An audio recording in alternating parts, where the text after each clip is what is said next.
Welcome, everyone, to the Productivity's Expert Series. I am your host, Cardiff D. Hall. I am glad you're here. We today are going to talk about something that impacts every single one of us, and we're going to talk about productivity as it relates to your finances. Yes, your finances. Whether you're a small business owner or not a business owner, finance touches all of your lives, and we're going to give you some insights, or my guest is going to give you some insights into how to increase your productivity within this world of finances, from an income perspective to a debt perspective, and where to go from there. My guest expert is Sean Bender. He's CPA, serves as a CFO and financial consultant for multiple businesses and nonprofits.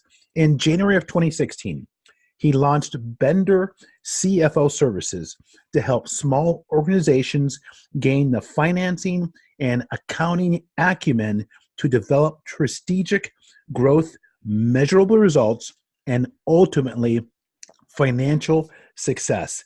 He has over 15 years in the corporate world as a controller, a director, a VP of finance, and other financial roles. He has an MBA from Baylor University. He lives in the great state of Texas. And his wife, Holly, they have 4 children. Welcome, Shane, to the Productivity Experts Series. Oh, thank you very much, Cardiff. I am glad to be able to be here. Yeah, it's great to have you here. You offer so much value. As I was going through the excerpts of your book, I was like, wow, this is good information, even if someone doesn't own a business. Before we jump into that, I want to talk about your story. Right, you've been in corporate America. You've transitioned into this Bender Services.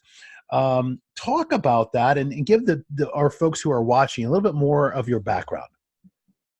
Well, I certainly will. Thanks a lot, Cardiff. After getting my MBA and CPA, I went into the finance world, the corporate world, for about 15 years, doing finance, accounting, different roles in the corporate world. That might be called like controller, finance director, VP finance.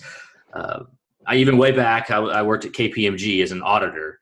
So I spent my time in that area. And in 2015, I had a turn where basically I was laid off from as a VP finance.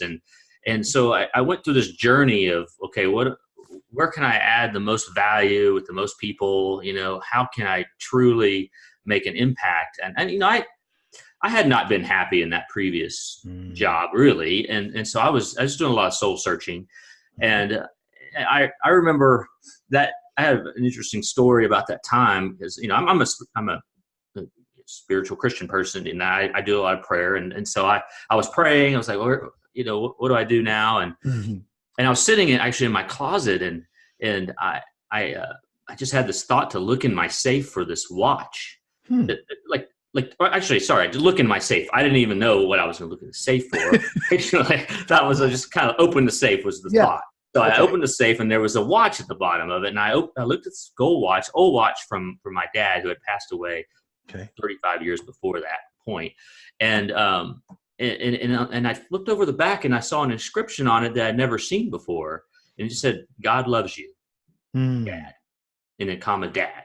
So, that's like a message from him, and just, gave me a lot of peace at that time. Yeah. And over the next few months, I went through a journey of, I was a financial advisor for a little while, helping people with saving for retirement and just more personal financials.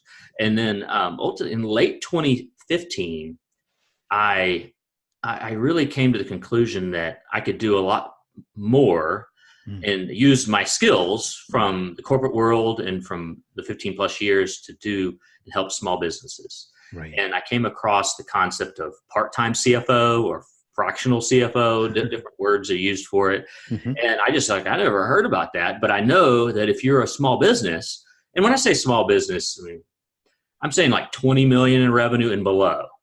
And you really many times can't afford a full-time CFO. And so that's where I started my business. Said, well, I'm going to be a CFO for the small businesses. Right. And at this point in time, I've grown this business Wow. to a point where I'm pretty full list of clients that keep me busy. Mm-hmm. I go a lot deeper. I don't have nearly as many clients as you would need as like a financial advisor. I mean, it's just Right. 5 to 10 that I really go a lot deeper. Mm-hmm.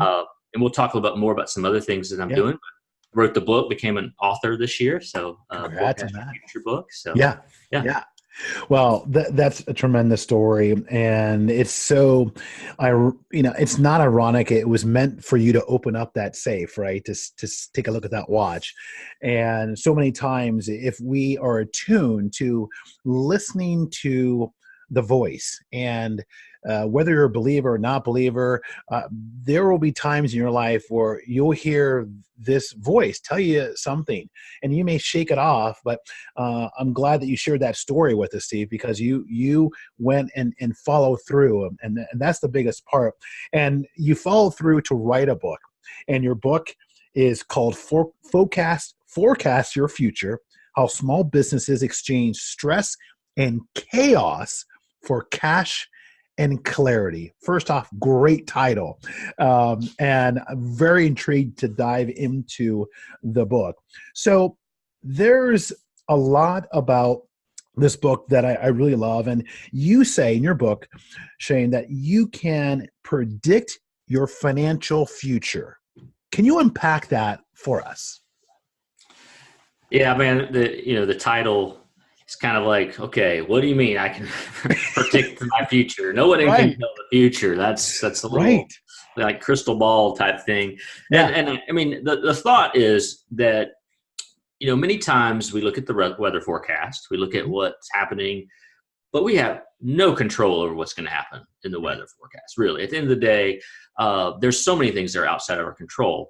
And many times business owners sort of operate into this same mindset of like, I'm just going to kind of make every decision by gut, gut decision. But like, does anybody do that really? I mean, if you're going to prepare for battle in the military, do you think they go by gut? I mean, they have a battle plan.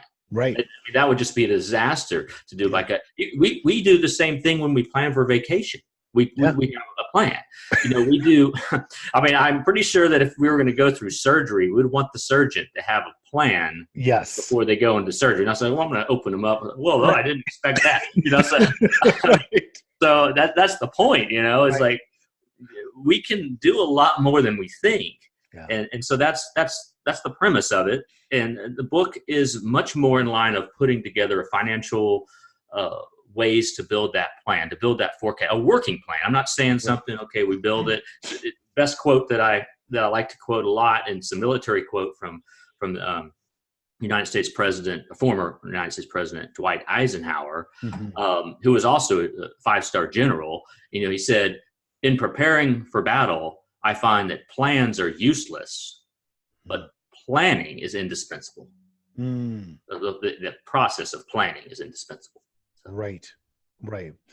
And that's so true. We spend so much time preparing for a vacation, right?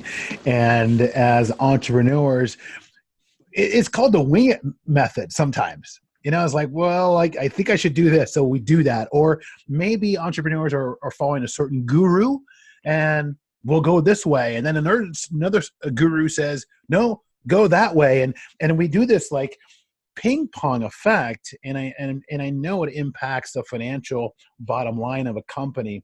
So the book has 4 parts to it, Steve. So why don't you basically break that down for us so we can understand what's inside this fantastic book? Yeah, we have 4 parts, which is first understand where we are today. So just think of it a little bit. You can, if you were going to go on a trip, you would do this. You'd have to know where you are today. When you're in your business, you have to know where you are today financially, to be able to move forward. And many business owners struggle with knowing where they are today financially. And I have clients like this, or I try to have clients that aren't like this. But sometimes when I go into them, into that organization, they're working on tax returns from last year, or just old information. So you got to get current and know where you are, revenue, expenses, profit, that kind of thing. Yep. And then determine your financial destination. So that's putting together that goal of what you want it to look like in 2019. What do you want 2019 to look like? How much revenue? What's your expenses? What's your profit? What's your cash flow? And that's part of the forecast plan, the model. And then you want to, this third step is how are you going to reach your goals, your financial goals as quickly as possible? What are some tools and some productivity guidance that will help you reach those goals? And then ultimately that last step is the assess and adjustment, because there are going to be things that come up that you have to make adjustments for. First of all, you got to assess. You can't, you got to know what your financials are. You got to look at them each month regularly. Mm-hmm. You got to assess, well, how am I doing from a revenue side, from a cash flow side, compared to what I thought? And then you make adjustments. So, I mean, especially the smaller you are, you do have to make quite a few adjustments. You don't want to adjust like every day or anything, but you want to make some minor tweaks here and there to help you stay on track. Yeah. Yeah. No, I love the way that you break it down. And for those of you watching, let's say that you don't have a small business, but you still have personal finances. And so I'm seeing like the analogies that you just talked about can definitely be applicable to personal finances. So why don't you break that down and show us how your book could translate to helping someone improve their finances and their cash flow? Yeah, I mean, there are definitely sections in the book that could help people that do not have a business or have one yet or any of that nature. Yeah. So the very first section of the book about knowing where you are today, I talk a lot about sort of having this abundance mindset versus scarcity, kind of your mindset going into it. And people have weird thoughts about money. Yeah. I read a book and I was trying to remember, I didn't have this thought of beforehand, but it's like Daniel Rabbi Lapin. It's like 50 principles from the Bible. I mean, it talks a lot about money and what our relationship with money is. And a lot of times people think it's bad, and so it's really just mindset about it. And so, I talk specifically like, for example, I mean, you might say this about personal finances. I'm just not good with numbers. I don't do numbers. I don't handle anything related to the checkbook or using Quicken or any kind of financial software or I don't even know. I don't want to worry about investments. I don't understand the stock market. Whatever. That's the thought process. And you're like, okay, well, that's sort of a limiting belief in your process here. And at the end of the day, a lot of business finances, anything related to money, most of what we're talking about is addition and subtraction. It's not like calculus or something. It's math you might have learned in third or fourth grade. It's more of an organization around it. And I have this whole chapter about businesses being like a teenager. And I think many times adults operate like a teenager. So tell me if you resonate with any of these. Okay. Number one, because I have a 14-year-old and he does this kind of stuff, and sometimes I do. So I don't want to be too I'll let you know if I do. Number one, impulsive decision making. Okay, raise my hand. There you go. Okay. How about difficulty delaying gratification? Yeah. Okay. Number three, making excuses instead of taking responsibility. Ooh, Number four, procrastination. Yeah. How about arguing about everything without seeking to understand what's happening? Just arguing for the sake of it. Six, resistance to change. Just everyone wants to stay the same. How about being emotionally inconsistent? Just kind of like going from hot and cold all the time, or lacking empathy. Lacking empathy. Number nine, just this kind of manipulation. Sometimes we are manipulating people. And then 10, having a short-term mindset. And I think about that, and I think many people operate that way, and business owners operate that way, and that's a challenge to be able to hit those goals when you do that consistently. Yep. No, there's no doubt. And I could see that short-term mindset. Well, that didn't work. Let's do this. And maybe it requires more investment. And you don't know if there's any return on investment because, well, I just got to do it because, I think I should go that way. Right. So the startup for an entrepreneur is very challenging, right? Especially financially. So let's say someone is in a day job and they're working their side business, very, putting a lot into it, allocating financial resources behind it. What is one thing that maybe would help someone be more financially astute or aware, Shane, in a whole startup process as it relates to finances? Yeah, I mean, it, if you're talking about personal finances, I kind of think of a story where we had this is over 10 years ago when our twins were born. I have 4 kids, so Okay. I mentioned the 14-year-old, and I have twins that are 12. So at the time when they were born, we had 3 little boys, 2 and under, Mm-hmm. and we were in pretty decent debt. I mean, I'm a CPA. I mean, I know finances. I mean, Right. I had an MBA. I mean, I studied all of about how to not be in debt, but we were $50,000 in debt, not including the house. Right. And so that kind of got us to a point where we got involved in a church program. Most people have heard of Dave Ramsey, so this is like a total money makeover type series. And we got focused on intentionally getting rid of the debt, which the part of that process is focus. It's about picking the smallest debt first and laser targeting to get rid of that, and then the snowball thing, and then you go to the next biggest one, the next biggest one, and it took us 1.5 years, but we got the debt, we got it paid off, and I feel like that helped tremendously later on because I had some funds to start my business. I mean, there was a lot of things that happened later on that if we would have been in debt when I got laid off or something, that would have just been a little harder, a lot harder. So it is important. And I think a lot of the things we talk about, you mentioned about, when I talk about consistency in the book, I mean, I have a whole chapter on that. I think that's applicable to everybody. And consistency is how to do things. Like, for example, if you put a little bit of money away each month in a retirement account or savings account, whatever, it just adds up.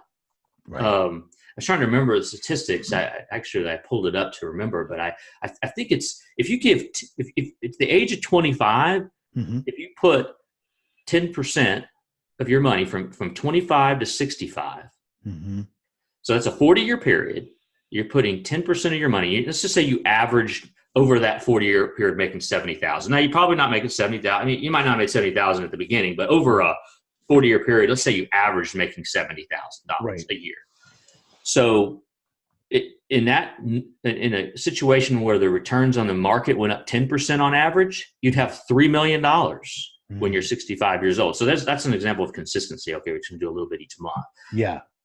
So, I mean, that's a huge factor. I mean, it can work for losing weight. It can work for trying to hit a big goal. Like if you got a big goal in your business to accomplish hitting a certain amount of revenue.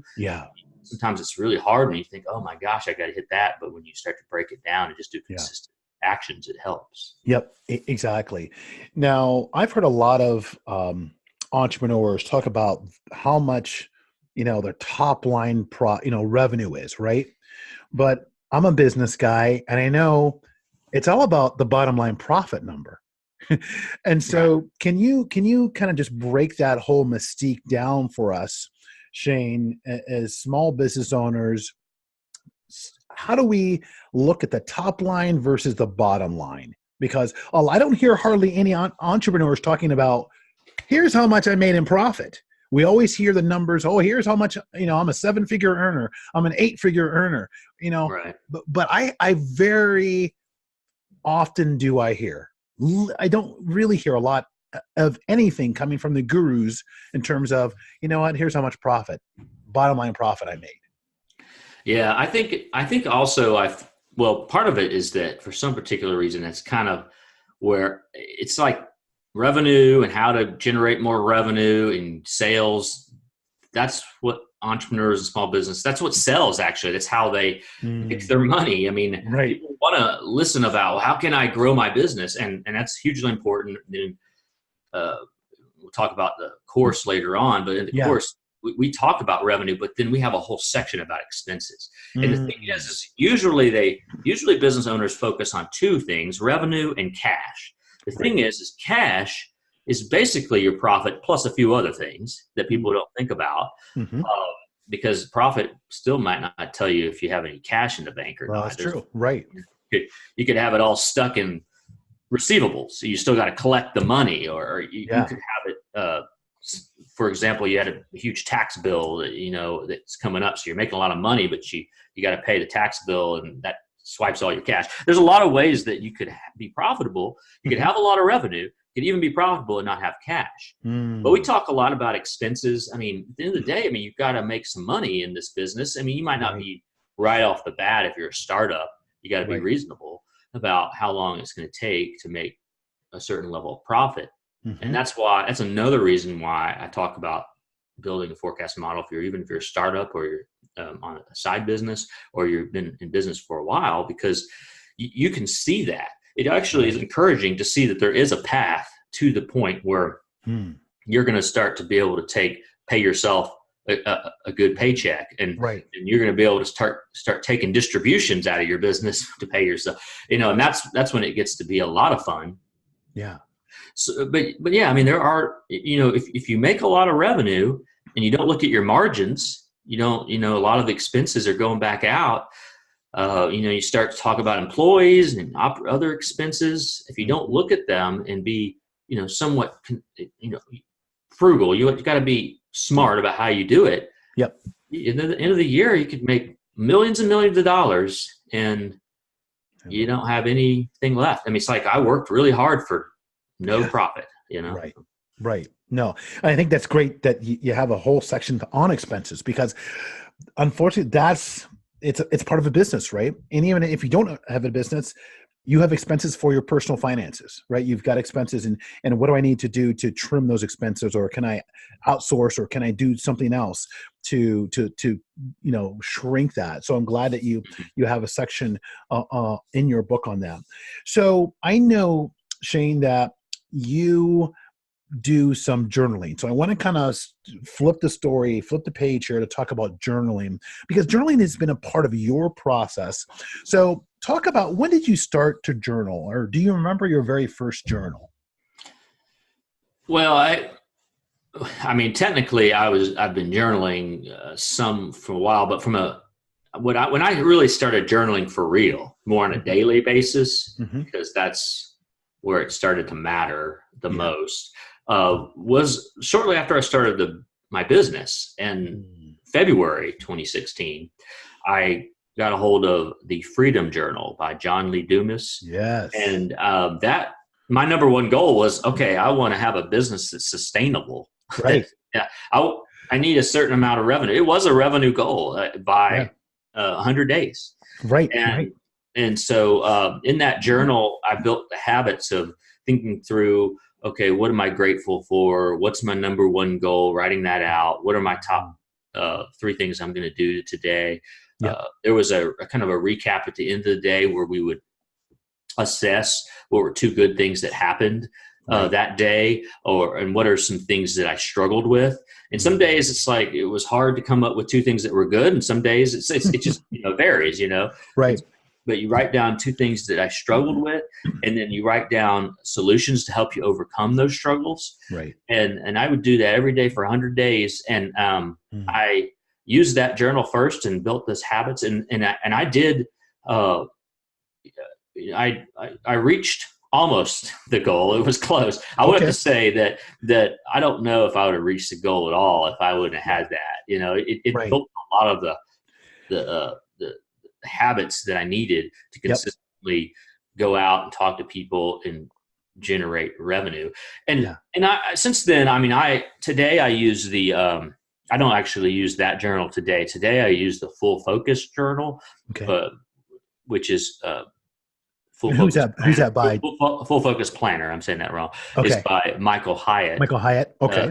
and that one is similar. I mean, except that I and one of the pages each day, I still do that same thing where like, what am I grateful for? What Yes. are two good things that happen? What are two struggles? How am I overcome? I still follow that same template. It's just kind of a Right. blank sheet in there. Yeah. But it's all about that one does more on, okay, you got your annual goals and then you break it down to your quarterly goals and then your weekly and your daily. And so it builds some of that goal setting Yeah. features in there. So. Yeah, yeah, fantastic. And I've heard of Michael Hyatt's journal. So if you're just tuning in and you kind of skipped and you kind of found us right here, I'm Cardiff D. Hall. I'm talking to Shane Bender, and we're exploring productivity as it relates to finances, whether you're a small business owner or whether, you just have a family of 3 or 5, or maybe it's yourself, but there's finances that you need to take control of to manage and be productive as you move into 2019. And we're just talking about journaling right now. And journaling has been a part of Shane's daily habits. And as you transition from the Freedom Journal to Michael Hyatt's journal, was there any gap, or did you say, no, like this is becoming a way of life for me now?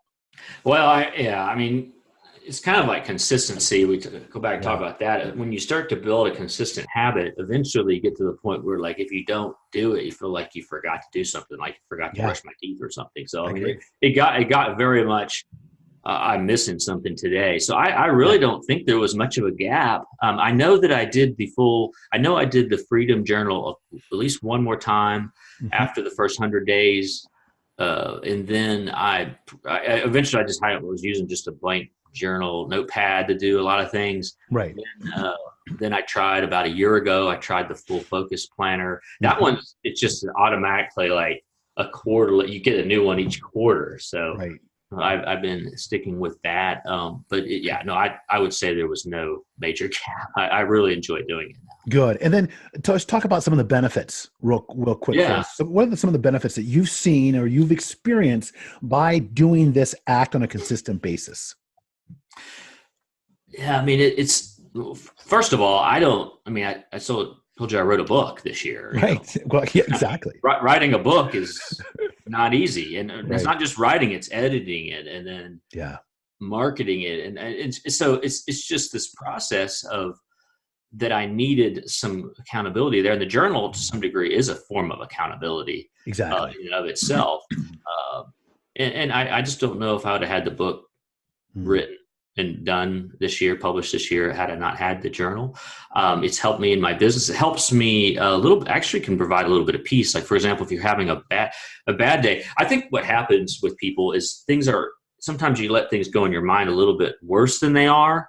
Like, sometimes it's like, oh my gosh, this has been a horrible week. It's the worst week ever. Then I go back and read and I'm like, well, there actually were some good things that happened this week, but I forgot all of them. So it's sort of a kind of a nice thing to kind of keep you a little bit sane, and to say, there are real things happening here. I'm making progress, Yeah, you're exactly right. And it's, life isn't perfect. It's like the waves. The waves will come and go, and there's going to be some tidal waves, and it could knock you down. It could knock your business out.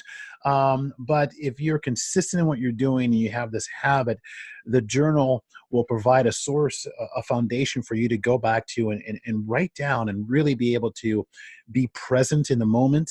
And make it a part of your life. And one thing that I have that is coming out next week is called the Introspection to Inspiration. It's a journal focused on 52 words that will help anyone achieve a goal in one full year. But not only a goal, it's going to allow you to reach your potential, and it's going to allow you to define your legacy. Yes, legacy isn't something that's meant for the entertainers or for the people that you read in the news. No matter where you are right now watching this, you have the ability to create your legacy, and this journal is going to show you how to do that. So I love that you practice journaling every single day, Steve. So I want to turn and talk about your course. You have a course called Focus Your Future course. It's for small businesses. So if I have a small business, just share with me what the course is all about and what can I expect. Yeah, I mean, it's related to the book. So the book's Okay. Forecast Your Future, and basically the course Forecast Your Future, and it's similar concept in the sense that how are you going to build this forecast model? And we start out with financial mindset. Actually, part of it is to make sure that don't have some of that bad thinking, some Yeah. of that scarcity mindset, or I'm not good with numbers, or I'm not good with technology, or this is just not something that I have time to do. I mean, all these things that we play in our head, Right. and we work through that. Because honestly, I want you to finish. It's not really finish the course. I want you to finish with a forecast model, Mm. forecast plan that you can tweak, that you can assess and adjust, an actual one that you can look at and say, okay, here's my revenue plan. Here are my revenue, expenses, and profit Mm. that I am currently at, and that I'm going to. And of course, this is for specifically for business owners. Right. This course, but and then it also what it's going to look like with cash flow. So we start with section 1 on the financial mindset, section 2 on revenue, different ways to forecast your revenue, and to not only to get revenue, to go out there and build it up. So whether it's existing revenue or upselling existing clients, or it could be just looking at new prospects, new opportunities.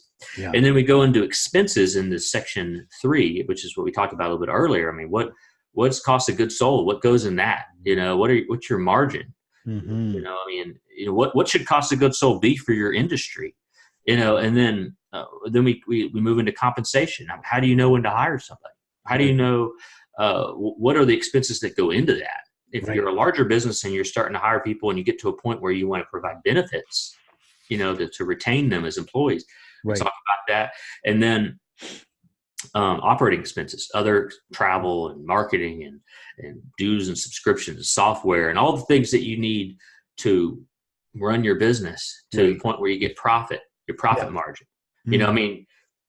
I always like to use 20%. Like that's kind of a nice, good rule of thumb. If you're at 20%, that's basically, after you've paid everyday, your cost of goods sold, you get 20%. That's great. If you can get to that, good. that would be good. Now, you don't start there. If you're at 0 or you're negative, you're not going to go 20% tomorrow. But that's a goal. And there's some businesses that should be what you get. That's the industry. That's pretty normal. Right. Can you imagine if you had that kind of margin and what that could look like for your life? Yeah. And then we talk about cash flow in the 4th one, because you could be at 20% margin and have no cash. That is very possible, especially in a growing business. And that is different ways to handle that situation. And then we talk about accountability. And in the accountability section, you can have accountability through people. Yep. You could have it through even just like reports and dashboards, different ways to look at your numbers, keep yourself accountable that way. Where, like, for example, you're looking at your financials. You either if have a bookkeeper or somebody or yourself that's keeping the financials up to date, that comparing it to the plan, looking at understanding where the differences are, kind of a dashboard where you are in your business. You could also do it. I think, as we said before, journaling too is another form of accountability. So Yep, exactly. And earlier you mentioned small businesses about $20 million or more. Or less, really, or less. Okay, or less. So someone who, and I know what cost of goods sold is, but that I want to make sure people understand cost of goods sold is also relative to someone who has an intangible product. So a coach, cost of services, a cost of service, an author, a speaker, right? These people could also go through this course. Is that correct?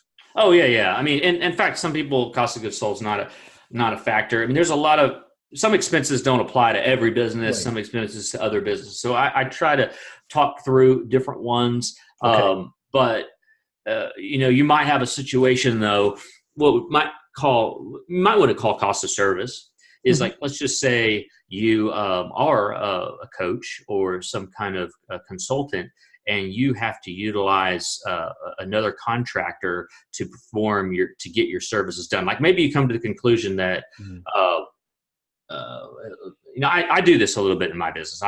Probably the best example is to say, sometimes my clients the financials are so messy that I need to hire a bookkeeper to clean it up. Like I don't even know where they are today. I don't know where they are on step one. Right.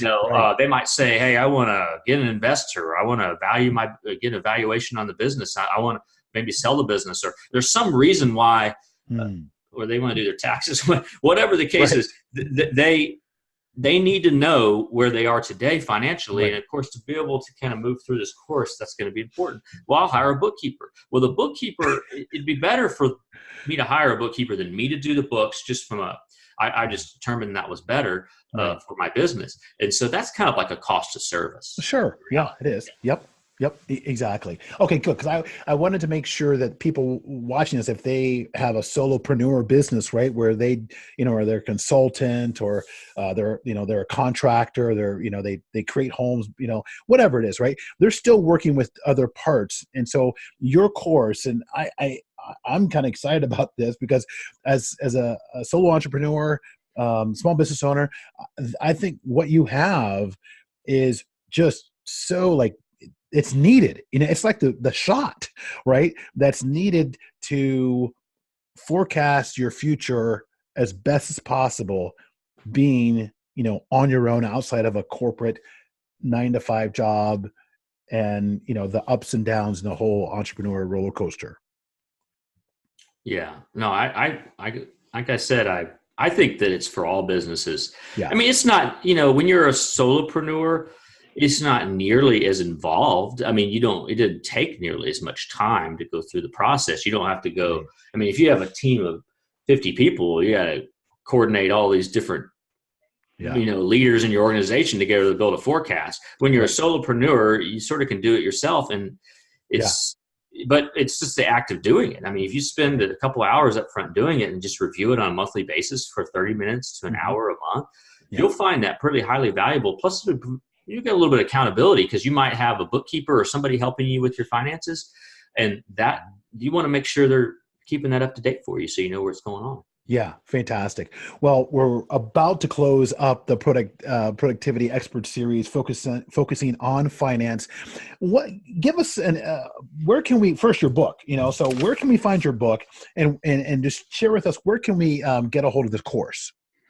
Yeah, thanks. Well, my book's on Amazon. I mean, if you go to bendercfo.com, I mean, that's where everything is, bendercfo.com. And there's right in the middle of the page is the book. So you can click on there, you can buy the book there. That's going to link over to Amazon. You can buy it wherever books are sold. And then the course is there also you could go to forecastyourfuturecourse.com. That'll take you there, forecastyourfuturecourse.com. Or when you're on the website, there's a couple different ways. I mean, you've got kind of this grow section. Well, that whole section is about reading articles to help you.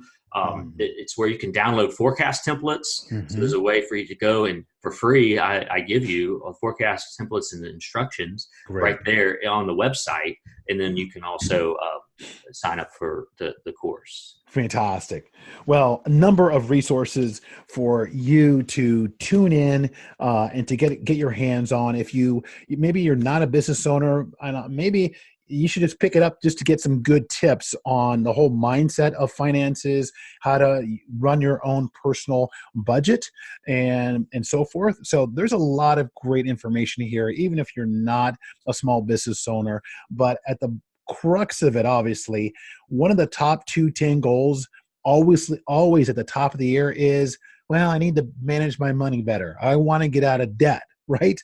And so maybe that's one of your goals, is to I want to get out of debt, or I want to be able to do this.